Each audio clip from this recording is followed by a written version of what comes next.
একটা channel create করতে গেলে কিভাবে ক্রিয়েট করা হবে, তার নিচ থেকে কিভাবে সার্চ করে কিওয়ার্ড সার্চ করা হবে, কিভাবে তার ডিটেলস হবে, কিভাবে পরপর ক্যাটাগরি, অডিয়েন্স সিলেকশন সব আমরা স্টেপ বাই স্টেপ আলোচনা করব।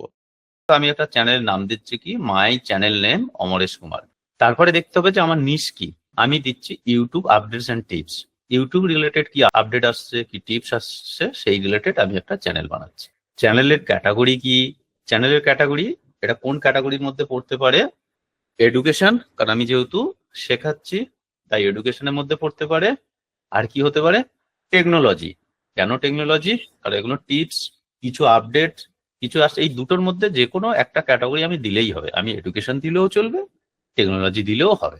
আমি যেভাবে রিসার্চ করেছি স্টেপ বাই স্টেপ প্রত্যেককে এইরকম নিজের ক্যাটাগরিতে রিসার্চ করতে হবে। রিসার্চ করলে জার্নিটা অনেক ইজি হয়ে যাবে। তারপরে কি হবে? Content type. আমরা কোন ধরনের কন্টেন্ট চ্যানেলে আনতে চলেছি, যে YouTube new features and update, monetisation policy, tip and tricks for content creator, short video upload, advantage disadvantage of new policy, feature guide, tentative new update. তাহলে কি হলো? আমার কন্টেন্ট টাইপটা কি হবে? ইউটিউব রিলেটেড সবকিছু, কারণ আমার নিষ্ঠা ইউটিউব। তাহলে ইউটিউবের কি কি নিয়ম আসছে, রুল রেগুলেশন কি, ইউটিউবের কি কি টিপস অ্যান্ড ট্রিক্স আসছে, তার মনিটাইজেশন পলিসি কি, তার নতুন আগামী টেন্টেটিভ আপডেট কি আসতে পারে, এই সমস্ত কিছু নিয়ে আমাদের তাহলে মূল চ্যানেলের সিস্টেম হবে। আমাদের কন্টেন্ট স্ট্র্যাটেজি কি হবে? এই রিসার্চটা কিন্তু সব থেকে গুরুত্বপূর্ণ। যে চ্যানেল ক্রিয়েট করা মানে চ্যানেল ক্রিয়েট হয়ে গেল। চ্যানেল ক্রিয়েটটা কোনো বড় ব্যাপার নয়, 10 মিনিটের ব্যাপার একটা চ্যানেল ক্রিয়েট করা, কিন্তু এই রিসার্চটাই সব থেকে বড় ব্যাপার। তাহলে কি হলো? Content strategy. তাহলে ইউটিউবে যে জিনিসগুলো আমি নিয়ে আসবো সে কি ধরনের ভিডিও হতে পারে? টিউটোরিয়াল ভিডিও হতে পারে, এক্সপ্লেনার ভিডিও হতে পারে, রিভিউ ভিডিও হতে পারে, কম্পারেটিভ ভিডিও হতে পারে। এগুলো কি ধরনের ভিডিও স্টেপ বাই স্টেপ নিজেকে বসে ভাবতে হবে এবং লিখতে হবে। টিউটোরিয়াল ভিডিও মানে কি? নতুন ফিচার কিভাবে আসছে সেটা ছোট্ট স্টেপ বাই স্টেপ আমি গাইড করব। এই যে গাইড যেগুলো করছি, তাহলে যখন আপনাদের একটা চ্যানেল ক্রিয়েট করছেন, হয়তো কেউ রান্নার চ্যানেল ক্রিয়েট করছেন, কেউ ডাব্লিউবিসিএস এর ইংলিশ পড়াবেন, অনেকেই আছে এখানে সেরকম চ্যানেল বানাচ্ছেন। তাহলে তা আপনাকে ঠিক করে নিতে হবে যে আমার কন্টেন্ট স্ট্র্যাটেজি কি। আমি আমার ডাব্লিউবিসিএস রিলেটেড যেহেতু চ্যানেল বানাবো, তাহলে সেই চ্যানেলের একটা রুটিন হবে, কন্টেন্ট প্ল্যানিং হবে, কন্টেন্ট স্ট্র্যাটেজি হবে। তা স্টেপ বাই স্টেপ পুরো আপনাকে কন্টেন্ট স্ট্র্যাটেজি বানাতে হবে। যদি আপনি এই কন্টেন্ট স্ট্র্যাটেজি বানিয়ে ফেলতে পারেন, সেই অ্যালগোরিদমের মধ্যে আপনার চ্যানেল চলে আসবে।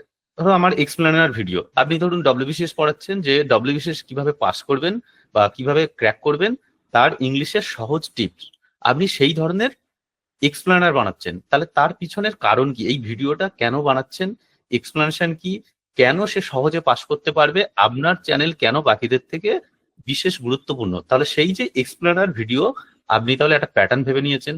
কম্পারেটিভ ভিডিও, আপনি একটা ভিডিও ছাড়ছেন, আগের বছরের পুরানো প্রশ্ন, এবছরের প্রশ্ন, দুটোর মধ্যে কম্পেয়ার করছেন। তাহলে আমি যেহেতু করবো কি নতুন আর পুরানো ফিচারের তুলনা, আপনি করবেন কি এবছরের প্রশ্ন, আগের বছরের প্রশ্ন। তাহলে আপনাদের দেখতে হবে একটা কন্টেন্ট স্ট্র্যাটেজি বানানো। চ্যানেল বানাচ্ছি, নিশ বানাচ্ছি, ক্যাটাগরি বানাচ্ছি, কন্টেন্ট কি ধরনের বানাবো সেটা। এবার কি কন্টেন্ট স্ট্র্যাটেজি, যে আমার এই কন্টেন্ট স্ট্র্যাটেজির বানানোটা খুব দরকার।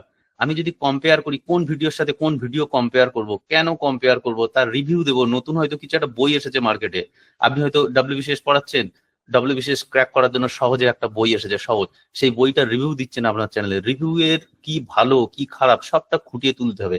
মোটামুটি ভাবে কন্টেন্ট স্ট্র্যাটেজি এই 4 রকম হতে পারে। এই যে tutorial video, explainer video, review video, comparative video. তাহলে এই 4টে ভিডিও কেমন প্যাটার্ন হবে আপনি আপনার মতো পুরোপুরি সাজিয়ে নেবেন। এছাড়াও আরো স্ট্র্যাটেজি আপনার অ্যাড হতে পারে। আরেকটা কি হচ্ছে? Uploading planning. আপনি আপলোডিং প্ল্যানিং কিভাবে সাজাবেন? আমি যেমন সাজিয়েছি পার উইক একটা ভিডিও। এবার আপনারা যারা পুরোপুরি পড়ে রয়েছেন যে আমি সপ্তাহে একটা ছাড়বো বা দুটো ছাড়বো বা 3টে ছাড়বো, একদম আপনারা প্ল্যানিং এরকম সাজিয়ে নেবেন যে আপলোডিং প্ল্যানিং কি, যে আমি উইকলি কটা ছাড়বো। ভিডিও ফরম্যাট কি, আপনি শর্টস ভিডিও করছেন নাকি লং ভিডিও বানাচ্ছেন। ভিডিও ফরম্যাট, আপনি যে ফরম্যাটে থাকবেন সেই ফরম্যাটে কন্টিনিউ করবেন। যদি শর্ট ভিডিও কন্টিনিউ করেন তাহলে শর্টস চ্যানেল বানাবেন, যদি বড় ভিডিও কন্টিনিউ করেন বড় ভিডিও বানাবেন। ভিডিও ডিটেলস, যে আপনি কি ধরনের ভিডিও বানাতে চাইছেন, কি ধরনের ইনফরমেটিভ না রিসার্চেবল। আমি যেমন ইনফরমেটিভ ভিডিও দেবো এবং রিসার্চের ভিডিও দেবো, পুরো ইউটিউবের যে রিসার্চ টাইপের ভিডিও একদম ইনফরমেশন থাকবে, প্রত্যেকটা পয়েন্ট যেন ইনফরমেটিভ হয়।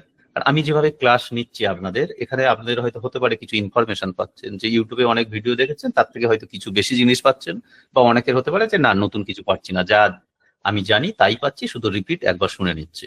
তাহলে আপনাকে এরকম একটা রোড ম্যাপ বানাতে হবে। আপনার টার্গেট অডিয়েন্স কারা হতে পারে সেটাও রিসার্চ করতে হবে। আমি রিসার্চ করে ফেলেছি টার্গেট অডিয়েন্স কারা, নিউ ক্রিয়েটর। আমার টার্গেট অডিয়েন্স কারা হবে, আমি যদি একটা চ্যানেল বানাই, আমার নিউ ক্রিয়েটর যারা ইউটিউব সবেমাত্র ব্যবহার শুরু করেছে, যারা ইউটিউবে নতুন ক্রিয়েটর হতে চাইছে, তারা কিন্তু আমার টার্গেট অডিয়েন্স।